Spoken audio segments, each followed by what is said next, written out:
ക്രമക്കേടുകൾ എവിടെ ഉണ്ടെങ്കിലും അവിടെയൊക്കെ പിടിമുറുക്കണം എന്ന് തന്നെയാണ് എൻ്റെ അഭിപ്രായം. കാരണം ഇത് ക്ഷേത്രമാണ്. ക്ഷേത്രം എന്ന് പറഞ്ഞാൽ ഏറ്റവും ധർമ്മനിഷ്ഠയോടുകൂടി നടത്തേണ്ട സ്ഥലങ്ങളില്ല. അവിടെയുള്ള അഴിമതികളെല്ലാം അനുകൂലിയാണല്ലോ.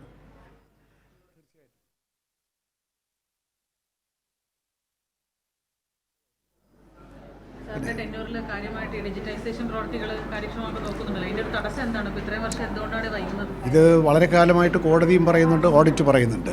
കാരണം ഇത്രയേറെ ക്ഷേത്രങ്ങളും ഇത്രയേറെ ആളുകളുമായിട്ട് ഇടപെടുന്ന ഒരു സ്ഥാപനത്തിൽ ഡിജിറ്റൽ ട്രാൻസ്ഫോർമേഷൻ ഇനിയും നടന്നിട്ടില്ല. ഭാഗികമായിട്ട് അവിടെയൊക്കെ ഉണ്ടെന്ന് മാത്രമേ ഉള്ളൂ. ശബരിമലയിൽ പോലും നമ്മൾ മുറികൾ ബുക്ക് ചെയ്യുന്നത് ഭാഗികമായിട്ട് മാത്രമാണ്, 100 റൂമാണ് ആകെ. അപ്പോൾ എല്ലായിടത്തും ഈ ഡിജിറ്റലിനേക്കാൾ കൂടുതലും മാനുവലായിട്ട് ചെയ്യാനാണ് പൊതുവെ ഒരു വാസന. അതിന് പല പ്രായോഗിക കാര്യങ്ങളുണ്ടാവാം. പക്ഷേ എന്തായാലും ഈ മാറിയ സാഹചര്യത്തിൽ, ഈ കാലഘട്ടത്തിൽ ഈ ഡിജിറ്റൽ സൊല്യൂഷൻസ് ഉണ്ടായിരിക്കെ അത് ഉപയോഗപ്പെടുത്താതിരിക്കുന്നത് ശരിയല്ല എന്ന് തന്നെയാണ് എൻ്റെയും അഭിപ്രായം. കോടതി പറഞ്ഞിരിക്കുന്ന അഭിപ്രായങ്ങളോട് പൂർണ്ണമായി യോജിച്ചുകൊണ്ട് ഇപ്പോൾ ഒരു ക്ലിയറായിട്ടുള്ള ഒരു ഡിജിറ്റലൈസേഷൻ പാത്വേ അല്ലെങ്കിൽ അതിങ്ങോട്ടുള്ള ഒരു മാർഗരേഖ കൃത്യമായിട്ട് ഞങ്ങൾ രൂപീകരിച്ചിട്ടുണ്ട്. അത് കോടതിയെ ബോധ്യപ്പെടുത്തിയിട്ടുണ്ട്. കിറ്റ്ഫ്ര എന്ന് പറയുന്ന സ്ഥാപനത്തെ ഞങ്ങളുടെ ഒരു കൺസൾട്ടൻ്റായിട്ട് നിയോഗിച്ചിട്ടുണ്ട്. കാരണം ഞങ്ങൾക്ക് ഇത്രമാത്രം എക്സ്പെർട്ടീസ് ഇല്ല. എന്നിട്ട് ഞങ്ങളുടെ ആവശ്യങ്ങളെല്ലാം ക്രോഡീകരിച്ച് ഞങ്ങളിപ്പോൾ പരസ്യപ്പെടുത്തുമ്പോൾ ഏറ്റവും നല്ലൊരു വെണ്ടർ വരട്ടെ. 10-18 മോഡ്യൂൾസ് നമ്മൾ ഉണ്ടാക്കിയിട്ടുണ്ട്. എല്ലാ മേഖലയിലും സമഗ്രമായിട്ടുള്ള ഒരു ഡിജിറ്റൽ സൊല്യൂഷൻ തന്നെ ഉണ്ടാവും.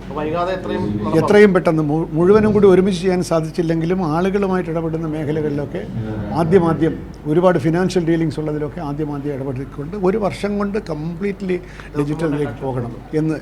ക്ഷേത്രങ്ങൾ മാത്രമല്ല, ഞങ്ങളുടെ ഭരണമുണ്ടല്ലോ, ഞങ്ങളുടെ ഫിനാൻഷ്യൽ മാനേജ്മെൻ്റ് ഉണ്ട്, ഞങ്ങളുടെ പേഴ്സണൽ മാനേജ്മെൻ്റ് ഉണ്ട്, മെറ്റീരിയൽ മാനേജ്മെൻ്റ് ഉണ്ട്, സ്റ്റോക്ക് രജിസ്റ്റർ ഉണ്ട്, തുടങ്ങിയ എന്തെല്ലാം കാര്യങ്ങൾ, വാല്യുബിൾസിൻ്റെ മാനേജ്മെൻ്റ് ഉണ്ട്. ഒരുപാട് ക്ഷേത്രങ്ങളുടെ കാര്യമല്ല, അതിനേക്കാൾ പ്രധാനം ഒരുപാട് ക്ഷേത്രങ്ങൾ, ചെറിയ ക്ഷേത്രവും വലുതും ഉണ്ട്.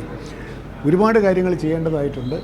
ദേവസ്വം ബോർഡിൻ്റെ പറ്റിയുള്ള ഒരുപാട് അപഖ്യാതികൾ ഇതോടുകൂടി മാറിക്കിട്ടുമെന്നാണ് എനിക്ക് തോന്നുന്നത്. അത് വളരെ ഗൗരവപൂർണ്ണമായിട്ട് തന്നെ എടുത്തിരിക്കുകയാണ് as a matter of priority.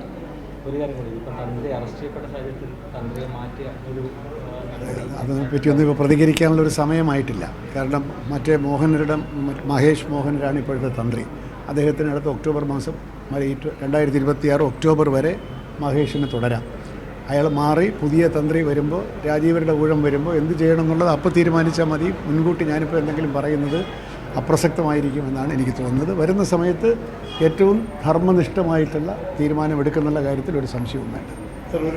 ഈ ക്ഷേത്രങ്ങളിൽ ഉപദേശ സമിതികളുണ്ട്, പക്ഷെ അവർക്ക് നാമം മാത്രമായ അധികാരമാണ്. ഉത്സവം നടത്തിപ്പുകാരായിട്ടാണ് പലയിടത്തുള്ളത്. അവരെ കൂടി കൂടുതൽ പങ്കാളിയാക്കിക്കൊണ്ട് ഉദ്യോഗസ്ഥർക്ക് മാത്രമുള്ളൊരു മേധാവിത്വത്തിൽ നിന്ന് മാറ്റിയിട്ട് പ്ലാൻ ഉണ്ടാക്കുന്നു. തിരിച്ചുകൊണ്ട് ഞാനിപ്പോൾ എൻ്റെ ഒരു കഴിഞ്ഞ 2 മാസത്തെ പരിചയത്തിൽ 2 തരത്തിലുണ്ട്. ചിലയിടത്ത് ഈ ഉപദേശക സമിതി ഒരുപാട് ആധിപത്യം ചെലുത്തി ഉദ്യോഗസ്ഥന്മാരെ അപ്രസക്തരാക്കുന്നു. ചിലയിടത്ത് ഉദ്യോഗസ്ഥന്മാർ ഇവരെ നോക്കുകുത്തിയാക്കുന്നു. ഇവരൊരു ഉത്സവ കമ്മിറ്റിയാക്കി മാത്രം നിന്നാൽ മതി, ബാക്കിയൊക്കെ ഞാൻ ചെയ്തു കൊള്ളാം. ഇത് രണ്ടും ശരിയല്ല. വളരെ കൃത്യമായിട്ട് ദേവസ്വം ബോർഡിൻ്റെ ഹൈക്കോടതി അംഗീകരിച്ചിട്ടുള്ള മാർഗരേഖയുണ്ട്. എങ്ങനെയാണ് ഈ ഉപദേശക സമിതിയിൽ പെരുമാറേണ്ടത്, അല്ലെങ്കിൽ അവരോട് അത് എവിടെയൊക്കെ വൈകല്യം വന്നിട്ടുണ്ടോ അത് ഞങ്ങളിത് പരിഹരിക്കാൻ ശ്രമിക്കുന്നുണ്ട്. പുതിയ നിർദ്ദേശങ്ങൾ കൊടുത്തുകൊണ്ട് ഇത് ക്രമീകരിക്കണം. പലയിടത്തും ഉപദേശക സമിതിയും ദേവസ്വം ബോർഡും തമ്മിൽ കേസ് നടത്തുന്നുണ്ട്. അതൊന്നും ശരിയായ നടപടികളല്ല. ആ ബന്ധങ്ങളിലൊക്കെയുള്ള പാളിച്ചകൾ പരിഹരിക്കാൻ ഉദ്ദേശിച്ചിട്ടുണ്ട്. ഞാൻ ഓംബുഡ്സ്മാനെ കാണാൻ വന്നതും അങ്ങനെയുള്ള ചില കാര്യങ്ങൾക്ക് വേണ്ടിയിട്ടാണ്. Thank you.